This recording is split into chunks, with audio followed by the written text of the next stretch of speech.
What up, ladies and gentlemen? This is your boy Big Dude J. You listen to a Different Shade of Purple. Um, I am doing a video that comes from what is the name of this creator? It's called Machine God Eats. Okay, that's an interesting name for his channel. I know his last name is Well, he goes by the last name of Sterling on his TikTok. Um, I'll leave a link to the description. Again, this video is inspired by the topic that he just created, which is broke people are the most dehumanized people in America, especially men. And I just, rolling off of that, I'm going to tell you the truth. He is absolutely right. Men are especially dehumanized for being broke, straight up.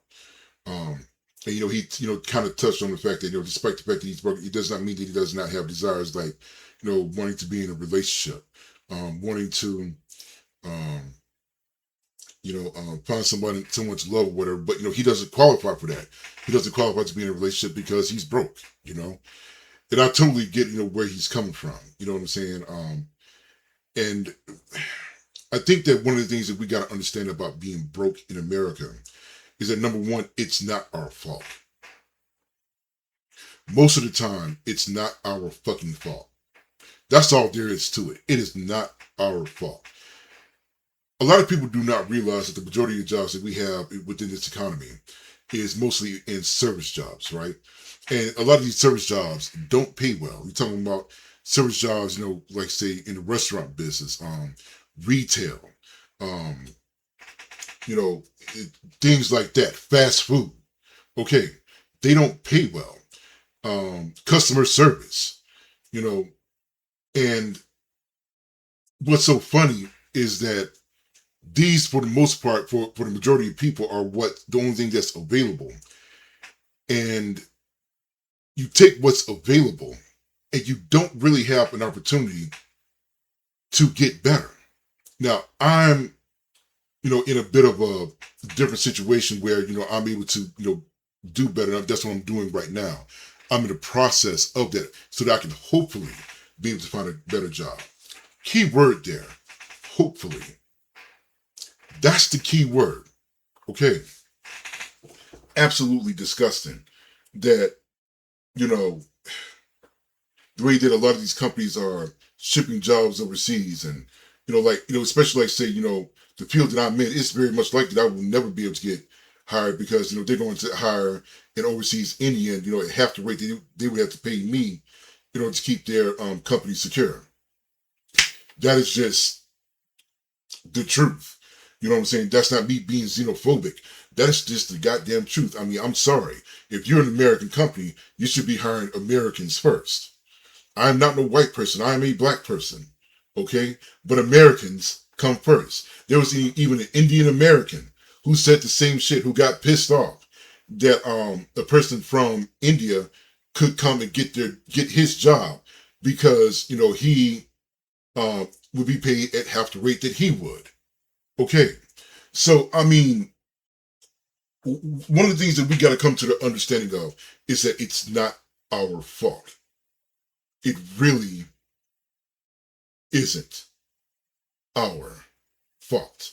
Even when you think it is, it isn't. Do y'all realize that other companies have like more things set up for people who are in poverty so that they can be able to get on their feet better? There's even services where they will actually help you go look for work.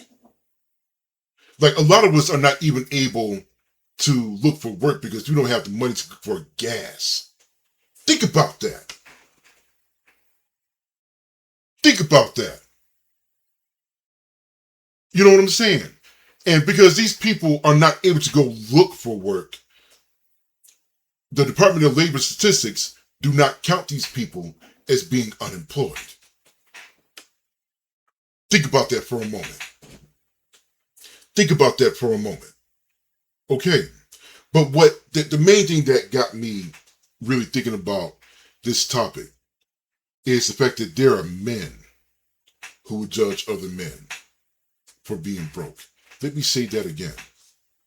There are men who would judge other men for being broke.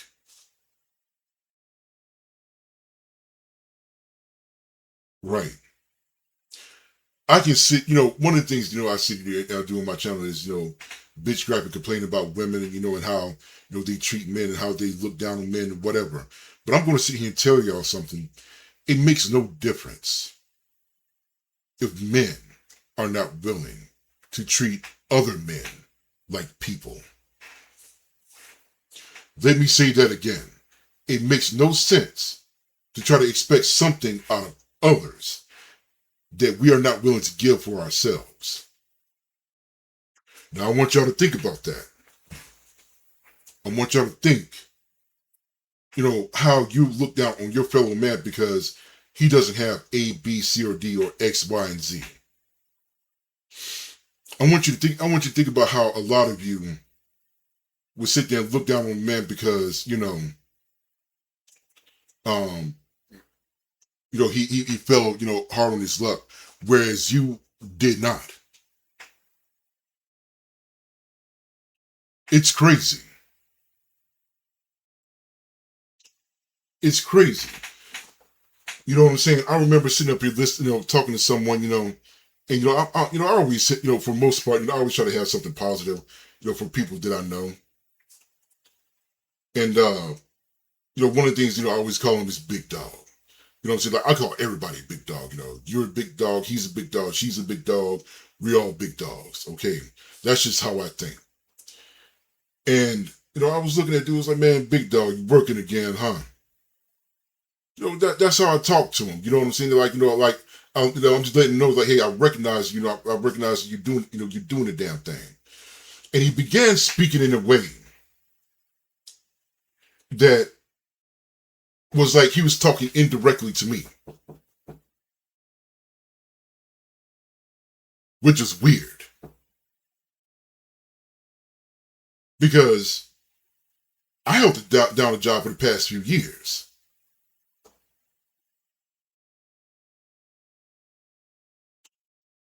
I held down a job for the past few years. Just because you don't see me out and about does not mean that I'm not working.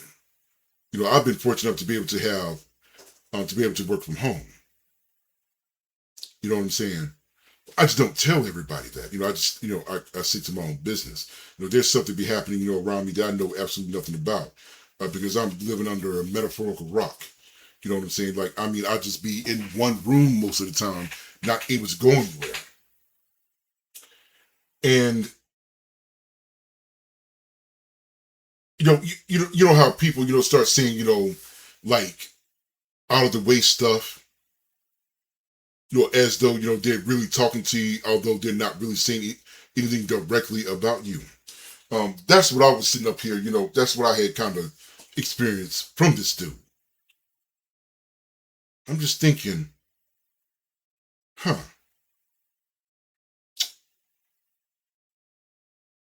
And it really got me thinking. Why would you assume that I don't want to work? Why would that be an assumption that you have? I mean, seriously, that would not be the first assumption that I would have of anybody else. That would not be my immediate assumption.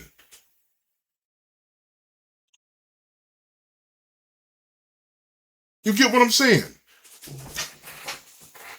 Every time that I see, like say I go to, like, say, a fast food spot and I see somebody, behind the counter. You know what I'm saying? Like, I try to give them information where, they can be able to start to do other things. And, like if they were interested in, say, working from home, I'd give them information on how they can do that.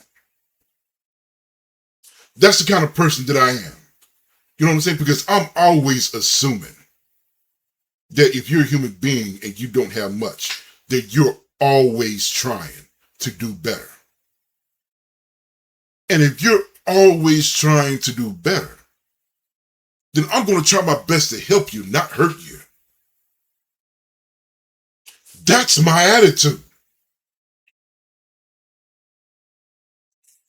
That's my attitude with everybody. Because I understand that this life ain't easy.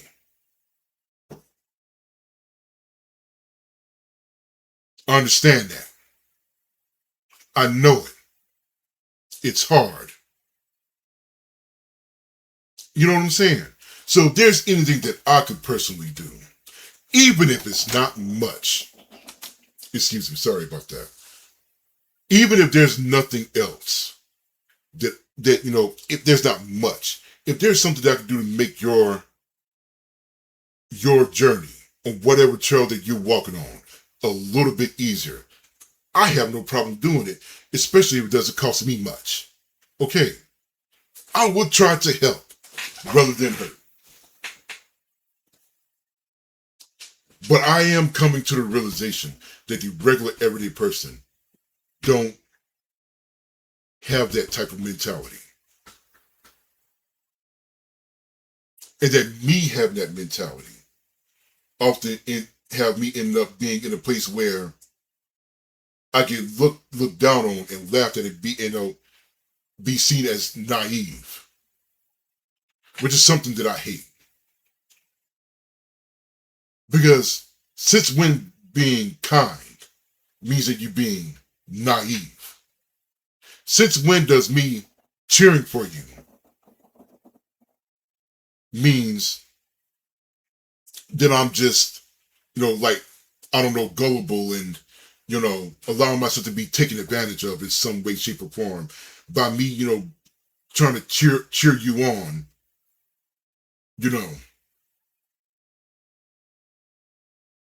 and not talk down on you. Y'all get what I'm saying? And that kind of hurt my feelings. I'm not gonna lie to you. It kind of got to me. It kind of got to me. Because, and I mean, I guess, a lot of you may be laughing at me, but I mean, it really gets to me that somebody will treat me in a way that I wouldn't treat them. That really gets to me, although it shouldn't, because that's common sense. People would do that. I guess it's just a weird thing that I have. And me, especially being a man, if I don't do things a certain way, if I don't act a certain way, if I don't say things in a certain way, then I'm feminine. I'm a bitch. If I don't have, I recently, got fired. Wrongfully fired, by the way. Wrongfully fired. Wrongfully fired. I want to add that. Because the fact of the matter is that I was good at my job. I was good. I was very good. I wasn't at first. I mean, shoot, with the job that I was doing, people probably thought that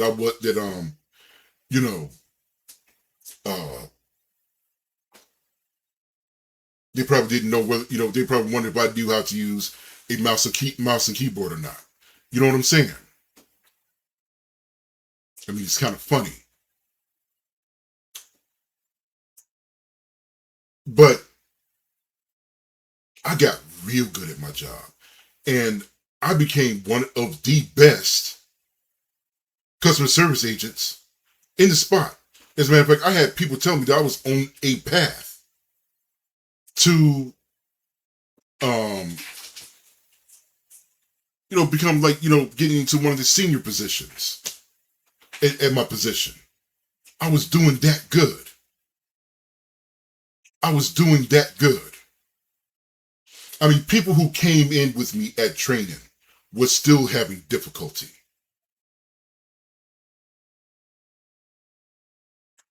People who came in with me during training were still having difficulty. I was one of the few people that was doing excellent work. Excellent work after the probationary period. I was doing well.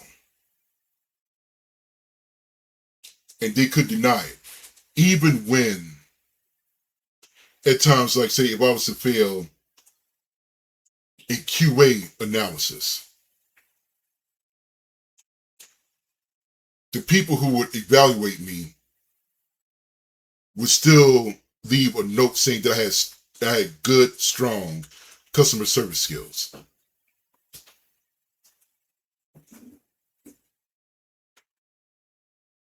They would say that.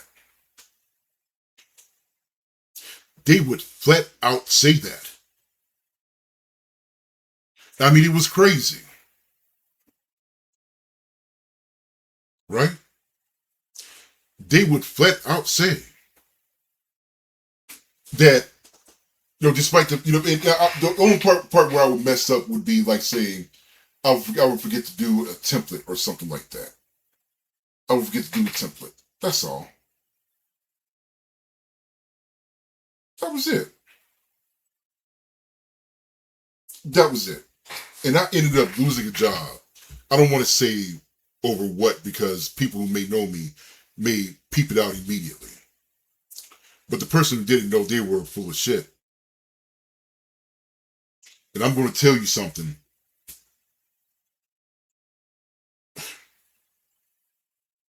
It's amazing he's able to sleep well at night. But I'm going to leave that be. I won't expound on that any further.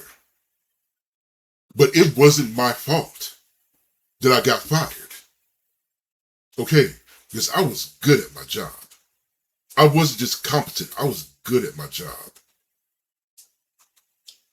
And I'm having a bit of a tough time right now, but unlike other people, I actually have an opportunity to take this time and actually try to do better. And I'm thankful for that. I really am. I'm thankful.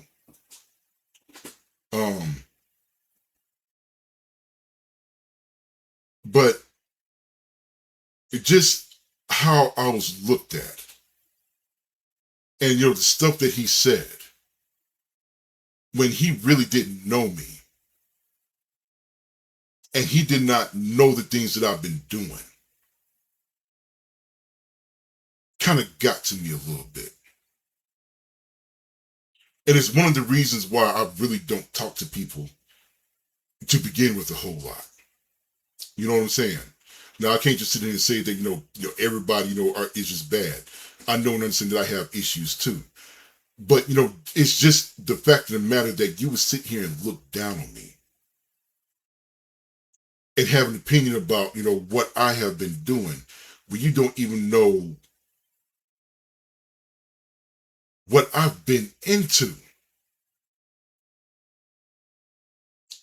And that's the thing that I sit here now looking at, that I sit here and I think about.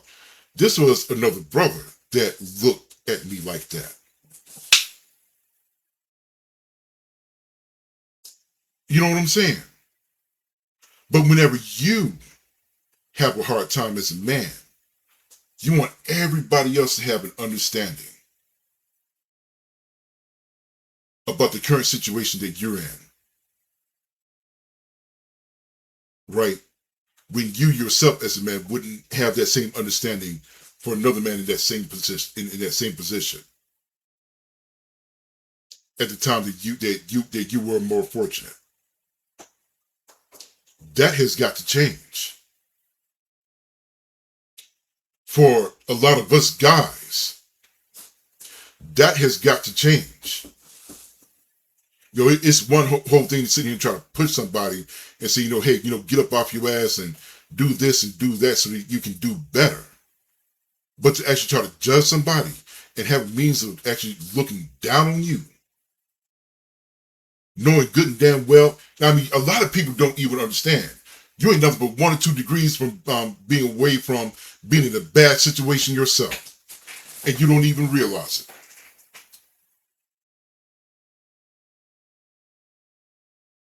You don't even realize it. So, I mean, as a man, think about it. Think about how you treat your fellow brother. Think about it. You know what I'm saying? Don't be so quick to look down on him because he's not, he's not in the best place. And if it doesn't cost you anything, or it doesn't cost you much, give him a hand up. You know what I'm saying? Give him just some advice would help.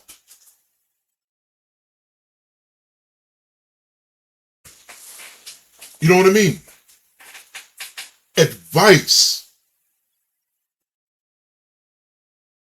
would do another person some good.